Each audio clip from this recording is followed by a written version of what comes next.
Doutor, se eu for absolvido, as medidas protetivas somem?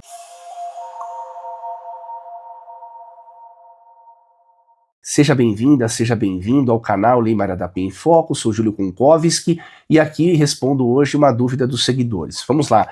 Primeiro ponto, eu vou responder o que a doutrina majoritária e a jurisprudência entendem e eu vou depois trazer a minha crítica, perfeito? Então, primeiro ponto, as medidas protetivas a partir de 2023, a partir principalmente da Lei 14.550, elas passaram a ser interpretadas como autônomas. Significa que elas têm vida própria. Elas não dependem mais da existência de um boletim de ocorrência, do inquérito ou de um processo criminal. As protetivas passaram a serem autônomas e serem concedidas independente de inquérito, processo, boletim de ocorrência. Perfeito? Ocorre que as protetivas, por serem autônomas, então significa dizer que elas não sofrem nenhuma influência do processo criminal, do inquérito. Então significa dizer que as protetivas, elas podem continuar vigorando ainda que o homem seja absolvido em um processo penal que apura os mesmos fatos que deram origem a essas protetivas.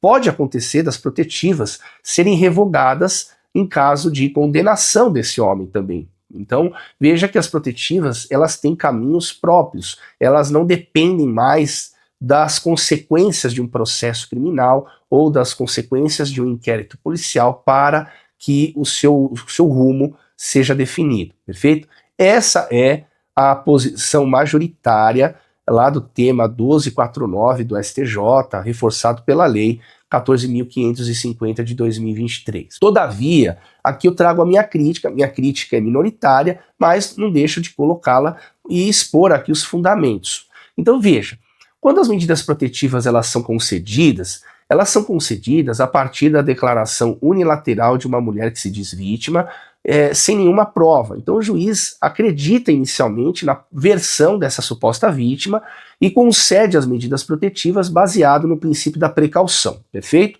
Ocorre que esse mesmo fato que originou as protetivas, geralmente ele é objeto de uma investigação criminal e também pode ser objeto de um processo criminal. Então imagina que esse homem que tem essa protetiva, ele foi processado criminalmente e no processo criminal o juiz entendeu que não aconteceu o crime e absolve esse homem. Isso é muito comum. E diante dessa absolvição de um processo que apura o mesmo fato que deu origem à protetiva, eu entendo que é uma contradição que esse evento, essa absolvição, ela não possa surtir qualquer efeito nas medidas protetivas, simplesmente por entenderem esses autores e essa jurisprudência que as medidas protetivas são autônomas. Eu defendo que a autonomia é uma coisa e a independência é outra coisa completamente diferente. Entendo que nós não podemos confundir independência com autonomia. Negar revogação às medidas protetivas após o homem ser absolvido no processo criminal correlato, me parece que ofende o princípio que veda a independência. Nada no direito é independente, tudo se conecta, tudo se conversa, tudo está interligado. Uma coisa é dizer que as protetivas são autônomas, porque elas podem existir independente de um boletim de ocorrência ou de inquérito. Agora, dizer que a sentença que analisou com profundidade os fatos e ao final do processo esse homem foi absolvido, e dizer que essa absolvição ela não representa absolutamente nada nas protetivas e que as protetivas poderiam vigorar independente do resultado da absolvição, me parece que é extremamente desproporcional.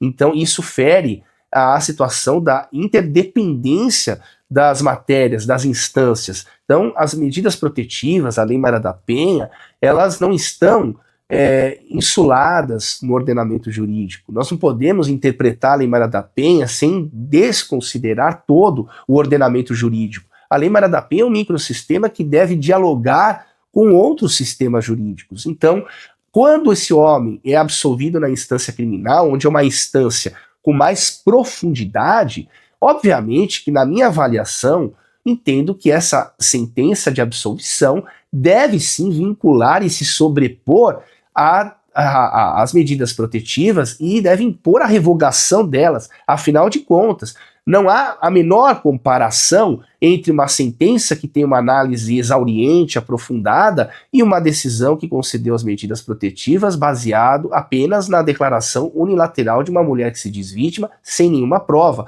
O que tem mais peso é claramente uma sentença absolutória, porque levou em consideração as provas, a análise, o julgamento foi muito profundo e deve se sobrepor àquela decisão rasa de verossimilhança que concederam as medidas protetivas. Gostaria de ler a opinião de todos vocês, perfeito? E se esse vídeo fez sentido para você, compartilhe ele, dê o seu like, junte-se a nós, porque aqui é no Fio do Bigode, e lembre-se, respeitem as mulheres.